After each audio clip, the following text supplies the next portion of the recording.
হয়ে থাকে এটা তো ভারী অন্যায় হয়েছে বলে আমি মনে করি। প্রথম দিন জেলা শাসক দেখা করেননি,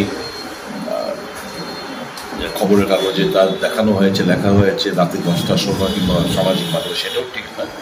এটা ডিএম নিজেই বলেছেন 8টার সময় এসেছে। 8টার সময় যদি কেউ যেতে যায় তো দেখা করতেই পারে, দেখা করেনি তো আমরা তার নিন্দা জানিয়েছিলাম ব্যক্তিগত পলিটিক্যাল পার্টির তরফ থেকে। কিন্তু আজকে যে ঘটনা যদি এরকম হয়ে থাকে, মোস্ট আনফর্চুনেট। এবং যে জায়গায় চিফ মিনিস্টার বলেছে যে উনি ব্যাপারটা দেখবেন এবং দেখছেন, তো দিস ইজ মোস্ট আনপ্রেসিডেন্ট ঘটনা হওয়া উচিত না। কাজে যদি এরকম হয়ে থাকে এটা মোস্ট আনফর্চুনেট বলে আমি মনে করি। আর এরকম না করে বরঞ্চ ক্ষমতাও শেয়ার করবে আর এরকম ঘটনাও ঘটাবে, এটা তো ঠিক না। কিছু করতে গেলে বেস্ট হবে, অপশন হবে you support withdraw from the state government.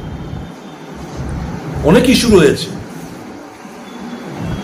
Demography change হচ্ছে রাজ্যের। সিএ নিয়ে তীব্রমতার স্ট্যান্ড কি? সিএ নিয়ে তীব্রমতার স্ট্যান্ড কি? তো বিজেপির স্ট্যান্ড তো আমরা জানি, they want to implement CA এবং শুরু করেছে। তো কিভাবে এরা ঘর করছে? বিভিন্ন ইস্যু রয়েছে, অর্থনৈতিক ডিপ্রাইভেশনের ইস্যু রয়েছে, এডিসি কে কাজ করতে দিচ্ছে না ইস্যু রয়েছে, নানা ইস্যুর প্রেক্ষিতে you withdraw the support from the government instead of doing all this nuisance act.